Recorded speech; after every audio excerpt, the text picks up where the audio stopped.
hear me? I can hear you clearly. Brian, how are you doing, mate? How are you feeling? What are your thoughts on the game? Mate, all I can say, one word for that game: exhausting. That was Jesus Christ. That first half was let's just say abysmal. To call it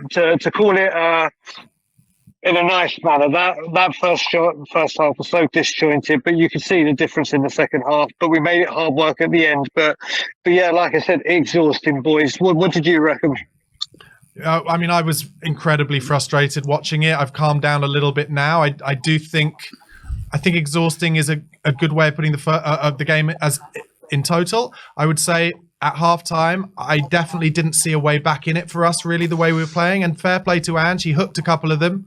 And as a result, we really, I think, surprised Brentford early in the second half, got those 3 goals. And the reason why I got so angry is because at that point, you've done the hard work. Now you have to call Brentford onto you, and they should have to do something special. But instead, we allowed them, and I'm not just saying because Destiny passed the ball to Ivan Toney. It was the fact that we gave them kind of oxygen to believe that they could make something happen because of the way we were playing, and that's what frustrated me. Yeah.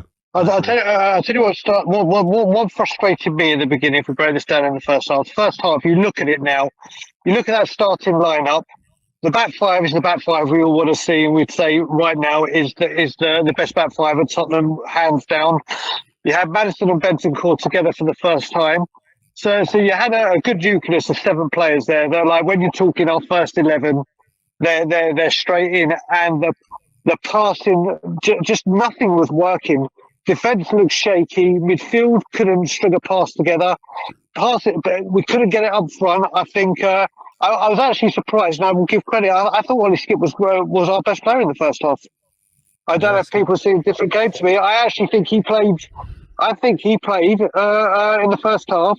He was trying to make things happen. He was all over. He was trying to get involved. He was one player that I think that actually stood out. And I was actually surprised to see that he was taken off in the second half.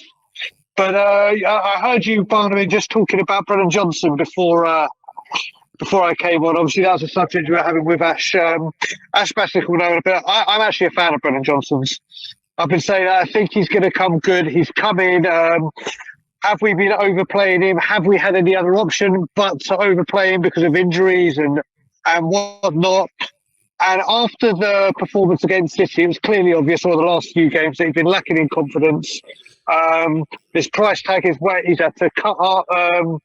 His social media is kind of made it a more secure one because of all the grief and aggro he was getting.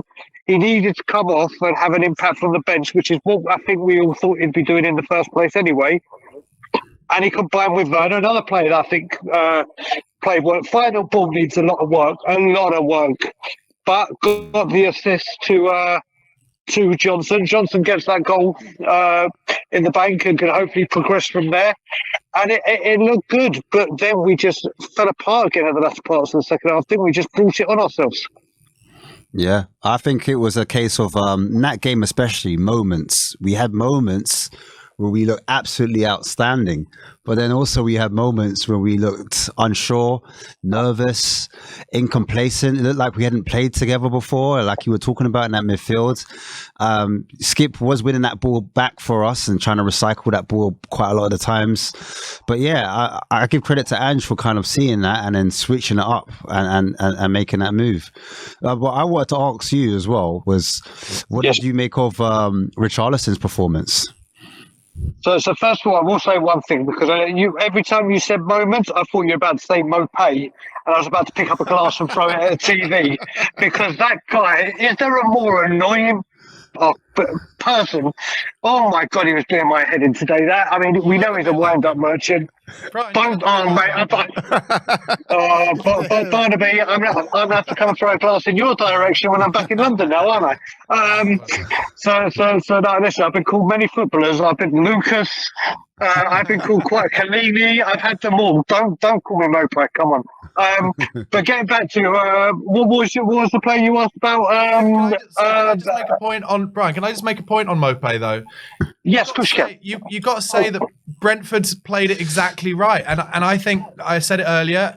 I think opposition managers are saying wind up the Spurs players because it takes their mind off the instinctive kind of style of play to pull people apart, and it really worked because our players just got completely riled by it.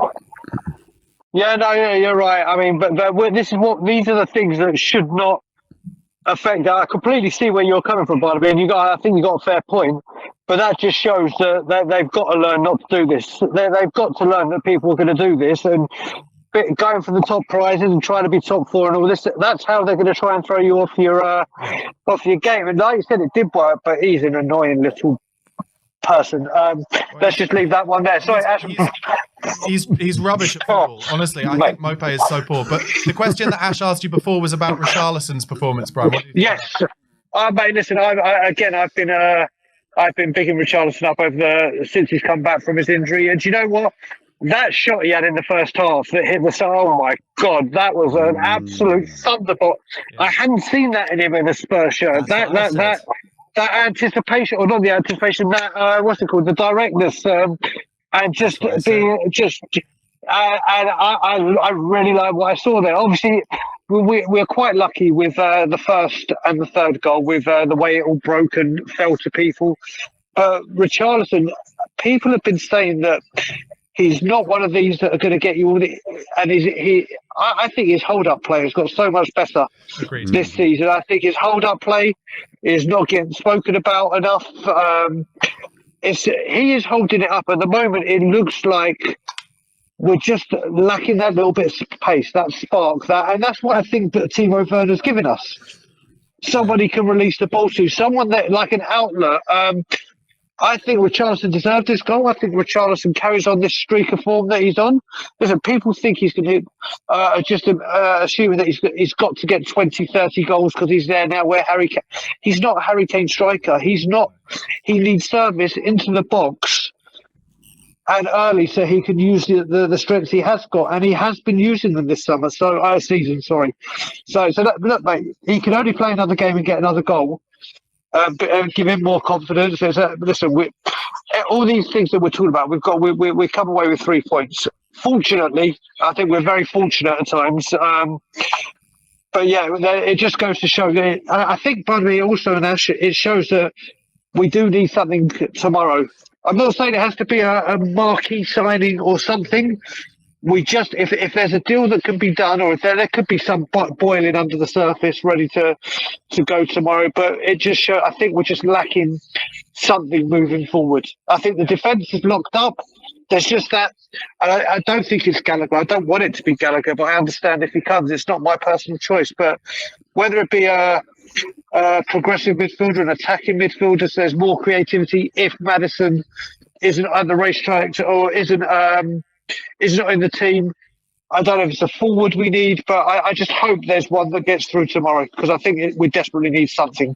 Yeah, Brian Postecoglou said in his post-match press conference that yesterday it was unlikely that we were going to get anyone in through the door by tomorrow, and today it's even more unlikely. So that seems like it's not going to happen, and I would guess that will be because of what Højbjerg's lawyer came out and said the other day, which is that Pierre Højbjerg has decided he's going to stay till the summer, and it does seem unlikely unless we get one out for some money that we're going to risk spending any money on anyone coming in at this point.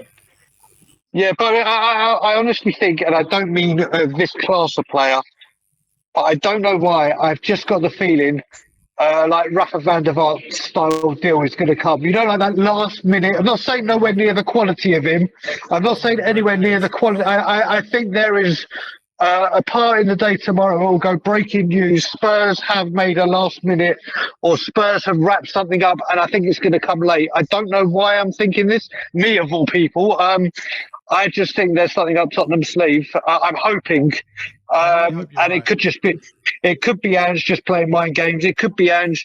Listen, I think you're right as well, but I think it does hinge on maybe a Brian Hill going out, or another couple of loans, or there's a last minute buy where someone does leave the squad. I just think there's one more in the tank. I really do. Yeah, it's actually interesting. Sorry to cut you guys, but Brian Hill didn't feature again. That's 2 games in a row. So I don't know. Donnelly came on before him. There could be legs in that. You know, yeah, rumours of Brian Hill interesting Brighton, and I said earlier in the game, I would love him to go to Brighton and get some minutes there, because we all wonder whether he's got what it takes to do it in the Premier League, and he's never going to get the minutes at Spurs, I don't think, unless he proves it at another Premier League club. And Brighton under De Zerbi could be that place. Yeah, for me, I think the reason I'd love you to be right, Brian, because that Van der Vaart signing was one of the great days of my life. It was like I'd been waiting for years for something like that to happen, and it did. But for me, I think the reason why it's not going to happen is what usually happens in these January transfer windows, especially, is you wait for one big signing to happen, and then like a deck of cards happen like around the Premier League. And just in this January window, the first card in that deck has not fallen. Nobody else. I think because of what's happened with Everton, they've all seen the 10 points go to Everton for the profit and sustainability rules charge, and they were like, nah, no way, I'm not going to risk it this time. And as a result, those cards aren't falling, and that's the reason why I don't think it'll happen. But I would love you to be right, Brian. I mean, first of all, what we have said, I don't think it's going to be of the quality of Van der Vaart. There's not a chance. I just think the deal, like, you remember that last minute hurrah, like, oh my God, where's that come from? You use it as house of cards. I've been using it as there's that one domino. There's that one domino that sparks like the chain of domino running to take effect. So, you could be right, but I've seen a lot of people nowadays, or the last few days, going, "Oh, it doesn't matter. No one else is spending. No one else is spending." I'm like, well, I don't care if no one else is spending. That's when we should be taking advantage. We're in this position. I know. Listen, I'm not saying that means we go and get any player we want. I'm just saying when we hear, oh yeah, no one else is spending, it's like, well, that's a good thing. We should be able to use that advantage that we have to strengthen. It's not, oh, I've just seen this person's bought someone, so maybe we go in and buy someone, or they've bought 2, so let's buy 3. We've got an opportunity here. So if one arises, we should be able to flex our muscles and say, do you know what? We can get this over the line. And I'm not even talking above 40 million. I'm talking 30, 20, whatever. Hopefully, we are in this position now where, should there be a player that's available, we won't have to wait for the dominoes to fall. We should be the ones that create that domino to let everyone else go and get what they need to do. Tottenham Hotspur, go and get what we need, if it's possible. If it's possible. I think an interesting one is that kid Wharton, who's just going to Crystal Palace. So he's going there for, I think, about 22 million.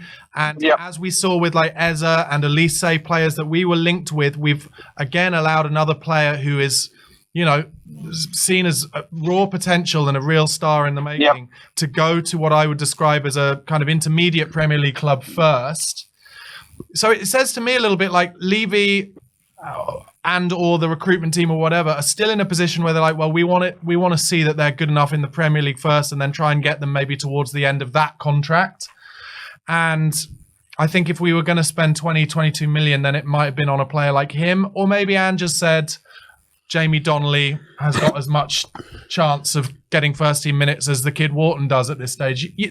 The sad thing is, we don't get to hear what goes on within those meetings. I would love to know. There is a player that we are linked with that looks like he's going to Barcelona, but then something is stalled. And I think his name. Oh, that Swedish dude. The Swedish wonder kid. So I know, like, I was upset about the whole Crystal Palace Adam Wharton things. I rate him highly, but yeah, this wonder kid that's 17. He's both-footed playmaker, can play 10, 6, 8, you know what I'm saying?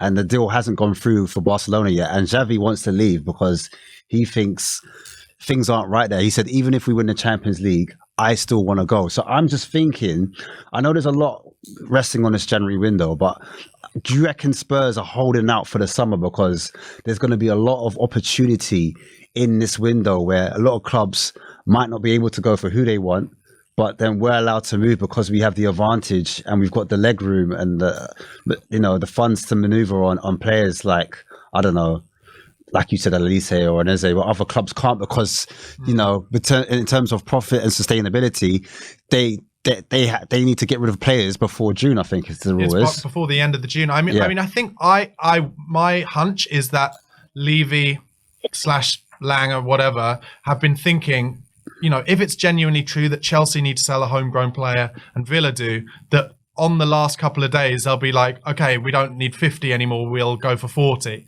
And maybe then they'd pull the trigger. But if they've got their, numbers wrong, and actually Chelsea and Villa don't definitely need to do it, or I think Chelsea are trying to get rid of Broja, aren't they? Mm-hmm. And he's homegrown, so maybe they're thinking of getting the money in there.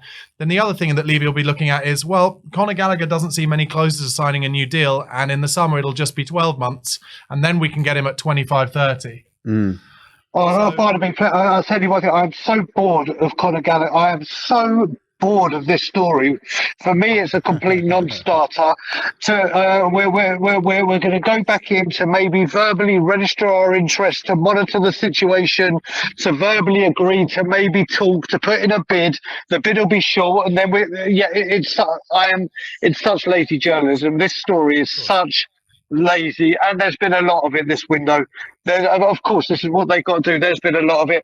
I wouldn't even rule out between you guys, I don't know what people in the chat are saying or think, of like another loan with option to buy or obligation even. I just think there are a few irons still in the fire. Where is it they're saying I think there's irons in the fire, and like you said, Dom, with the analogy, Barnaby, for the cards, I think we do have a couple of cards that, should something fall our way, we're there. Or I think we do have the one domino where we could start it all off. So let's play some board games. We'll have some board games around transfer deadline day in Spurs.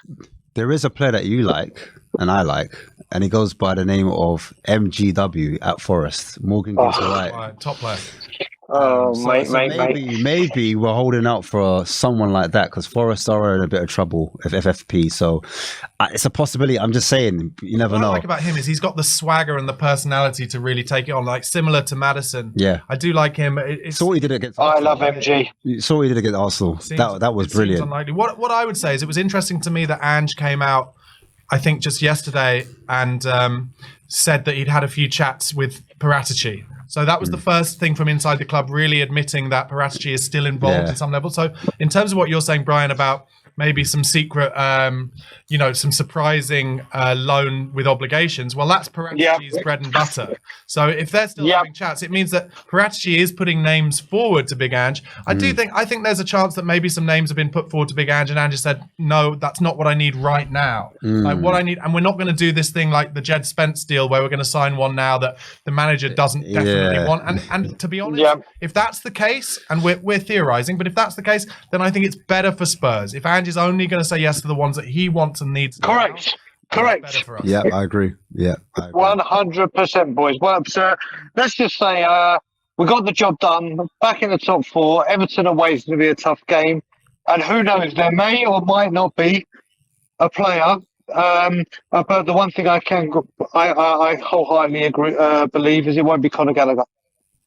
Yeah, I mean, the only thing with the Conor Gallagher, I totally understand why you're frustrated with it and think it's lazy journalism, but for me, it's as simple as, if you're the captain of Chelsea Football Club, or at least the acting captain of Chelsea Football Club, and agent talk and journalist talk is all saying you're maybe going to go to Spurs, he can tell his agent, say, I would never go to Tottenham. They are milking this. The agent side of it, they are milking it. And I don't doubt that they're milking it probably to try and get a better contract offer from Chelsea. Bingo. That's exactly what I think it is, Barnaby. That's exactly what it is, in my opinion. Him a better contract offer, and they didn't for Mason Mount either. And that's why Mason Mount went to Man United, did an interview in the Man United home dressing room with his dad saying, we're finally home. Like those, I'm telling you, those academy graduates at Chelsea who are being offered way less money than some of these young kids like Marieke, who's come in from abroad. It's winding them up. It's winding them up, and exactly. So of course, they are willing to hear this story out. That's why I think, could it potentially happen? Yes. Do I think it's likely to happen? No.